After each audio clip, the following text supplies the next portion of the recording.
Hi guys. Um, I just thought I'd just try something tonight.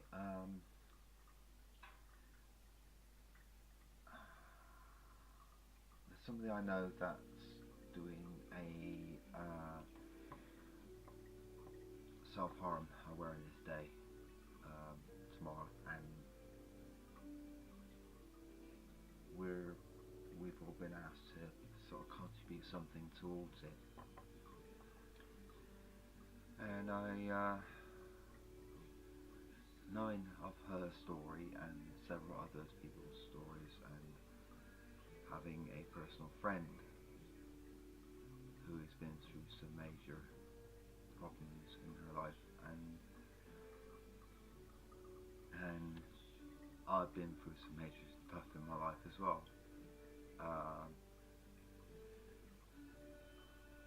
I went through a very troubled, abusive childhood, and it affected my relationships throughout my life with my girlfriends and stuff, and you know, which the relationships quite often became very violent, and I was the I became the victim of it.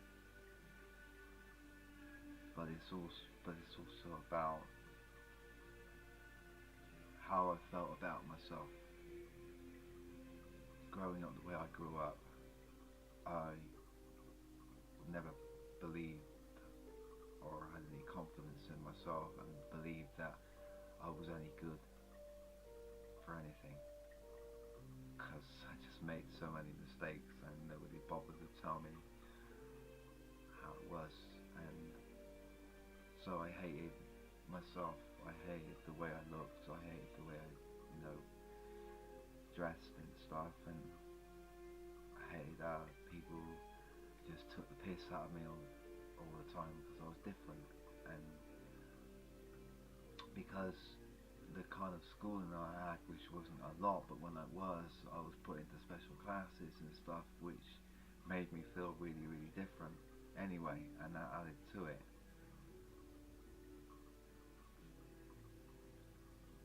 So sometimes I would self-harm on it. Um, Sometimes I would cut myself or burn myself, you know. But it's not just about the burning and cutting and stuff like that. It's how you allow people to treat you, and it's the situations that you get into, knowing full well that you're going to get hurt, both emotionally and physically, and especially the people that you were hanging around with. I always took a lot of unnecessary risks, and I always hung out and acquainted with people that had reputations, and quite often not I get hurt one way or another, but I enjoy the freaking buzz of it because it made me feel alive. I couldn't get nothing right at home, so I got it right on the outside, and it had its consequences. I was into drugs, and I was into drink, and I was into fighting, you know, but it made me feel alive, and it helped me stop me feeling how I felt inside when I was at home. It blocked out that pain with another pain that carried on through my life in one form or another.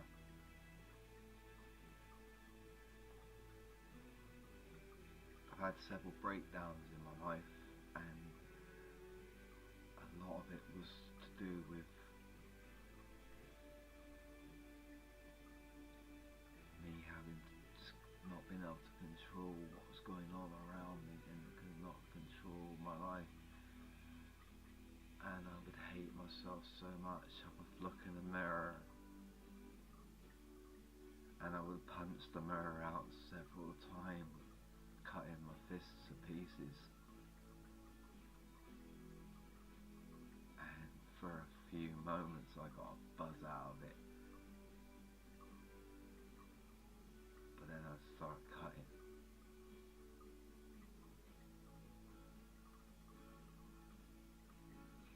I always felt that I was never good enough.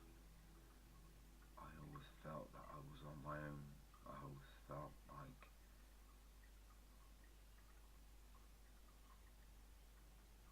nothing.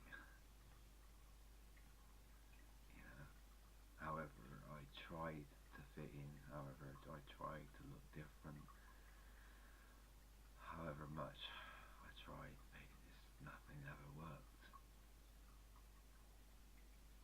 So I just carried on all the way through.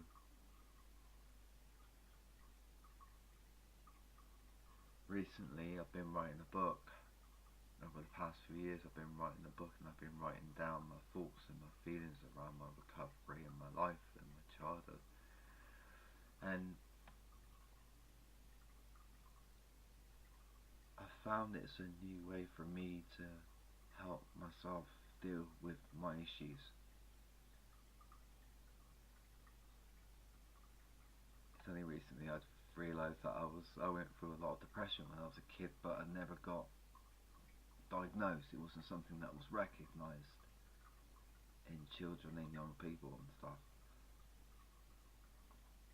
So I moved my way through that one, but recently it's to come back again, and over the past couple of years just come back, writing down about my past and remembering my past, having the flashbacks and the tremors and the nightmares, the daymares, brought it all back. For a time there in my early recovery, I started self-harming again because I relapsed so many times. It got worse and worse, and I just felt like a total bleeding letdown, and I couldn't even get that right, and I was hurting.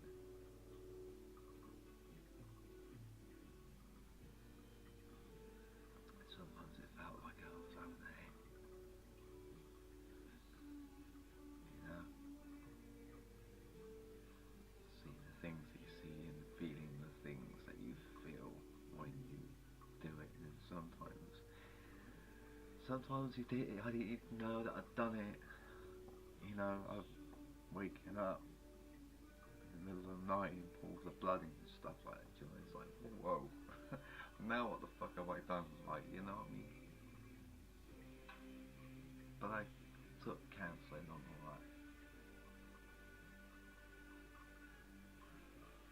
You know, I know that Christy says it gets better, and a lot of people says it gets better, and it does. It's just coping with life's ups and downs, mainly the downs side of it, like, because I feel like I've been through enough in my life. You know, I'm 49 years old, and it's like I've only just like come out with all this over the past 10, 15 years. I've only just started to come out, because it feels like I lived a double life, and I had to lie to cover up a lot of my stuff, and I covered it up so well, I buried it deep.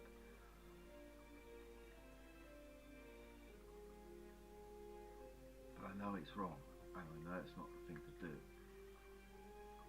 And when I hear about my friend who self-harmed, the only thing that I want to do is just give her a hug, hold her and tell her it's going to be okay, and I'll try to be there for her.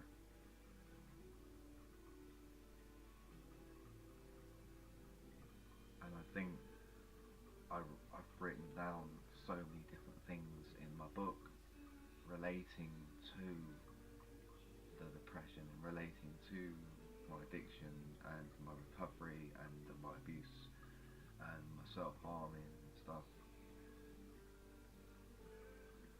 I never, before I came into recovery, I never realised I had so many freaking issues. It's like when I first cleaned up. Um,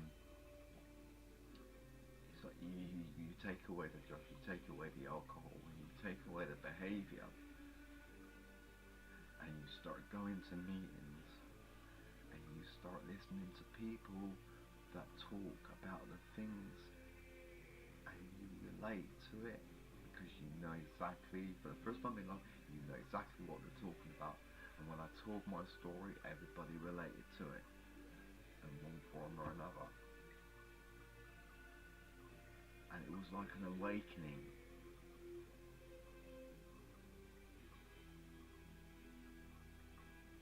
My mind started to open up, like, and well, lots of like traumatic flashbacks would hit me. It's like my mind started to come alive, and I had too many relapses, so I couldn't do it through the meetings. I needed extra help. So that's why I took on counselling and treatment and stuff like that to help me deal with stuff and to help me learn how to deal with it in a different way. Because that's the thing. If you're in those situations, the one thing that you have to do is change everything in your life. And I mean everything. The people, your friends, your work, your home. And it's about your behaviours, your thought patterns. You know, it's about the way you feel. Because you're going to have like two people in your head. You're going to have this side of you that's going to be telling you to do all these stupid things. And then you're going to have, now in recovery, you've got this other person who is like your counsellor, or like your advocate, or you know, your peers are with you in your head, like, do you know what I mean, telling you all these good things, all these right things, putting you on the right path to live right. It's always there. It's damn difficult, and the way I find to get through it is to write about it, and to talk about it, and to share, and to listen. So then, that's my bit for the day, and I hope it's okay, and I hope it hasn't triggered anybody. If anybody hears this, but it's for real,